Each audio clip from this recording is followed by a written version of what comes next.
चोर तो ये पहले ही मशहूर थे, ये मरियम के पापा भी चोर थे, शहबाज शरीफ भी चोर मशहूर था।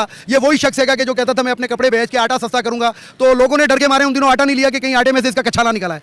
तो क्या आईनी तरमीम, ऐसी कौन सी पाकिस्तान के अंदर इस टाइम क़यामत आ गई है कि आईनी तरमीम की ज़रूरत पड़ रही है और इन चोरों को पड़। ओ भाई, आप तो मुंतखब नुमाइंदे ही नहीं हो।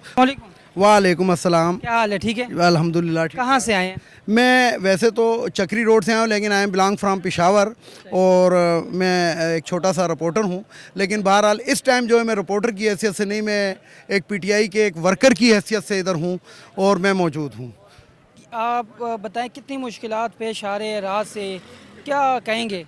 देखें, बात ऐसी है कि अगर आप तनाज़ुर में देखें तो सबसे पहली बात यह है कि मतलब तकरीबन ये 10 से 15 किलोमीटर के रास्ते के अंदर भी इनके लातादाद किस्म के कंटेनर इन्होंने खड़े किए हुए हैं और बहुत ही मुश्किल से मैं इस मोटरसाइकिल के ऊपर यहाँ तक पहुँचा हूँ।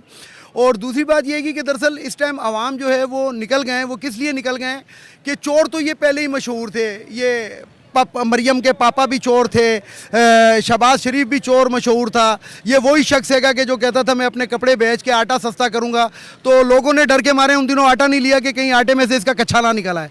तो बात ये कि वही शख्स है। तो अब इनको मुसल्लत कर दिया गया, हाफिज़ साहब ने, इन लोगों ने इनको मुसल्लत किया, जो चीफ जस्टिस काजी फाइज़ ईसा है और सिकंदर सुल्तान राजा है। तो चोर ये पहले ही मशहूर थे, लेकिन इस दफ़ा पाकिस्तान की तारीख़ की एक ऐसी डकैती मारी गई कि पाकिस्तान का एक इलेक्शन चोरी कर लिया गया।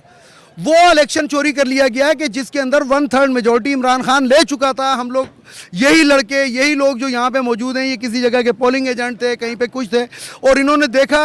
लेकिन जब रात को 12 बजे के बाद आरडीए सिस्टम डाउन किया गया और उसके बाद जो रिज़ल्ट आए, तो जो 50-50 हज़ार की लीड से जीत रहा था, उनके 50-50 हज़ार वोट मुस्तरद हो गए। और पाकिस्तान की तारीख़ के अंदर सबसे बड़ी डकैती मरियम के पापा और मरियम नवाज़ और इन्होंने मारी और पाकिस्तान का पूरा इलेक्शन चोरी कर लिया। और इलेक्शन चोरी करने के बाद अब ये आप देख लें कि वही लोग जो इनके दाएं बाएं बैठे हुए हैं, वो लोग जो पहले कहते थे, जब इमरान खान के दौर में 150 रुपये लीटर पेट्रोल था, तो उस वक्त ये कुत्ते की तरह भौंकते थे, रोटियां गले में लटका के एहतजाज करते थे। लेकिन जब 300 रुपये हुआ तो इनको कोई तकलीफ़ नहीं हुई, इसलिए कि इनको सरकारी मिलना शुरू हो गया। पाकिस्तान की तबाही की अगर आप बात करें तो उसके अंदर पाकिस्तान की तबाही में सबसे अहम किरदार इन 54,000 सरकारी गाड़ियों का है, जिनके पीछे ग्रीन नंबर प्लेटें लगी हुई हैं, और वो इन्हीं लोगों की हैं।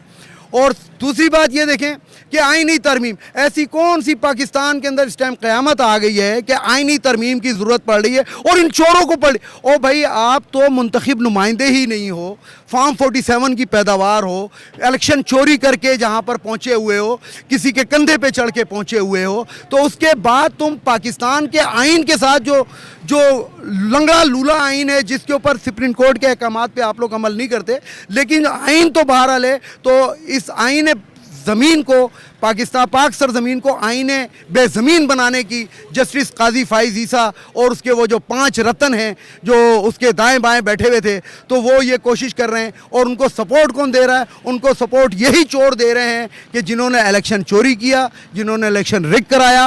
और उसके बाद क्योंकि इन लोगों की बका एक दूसरे से जुड़ी हुई है, अगर ये आईनी तरमीम करेंगे तो बच जाएंगे, अदरवाइज़ इनके लिए फांसी के फंदे तैयार हैं। बहुत शुक्रिया।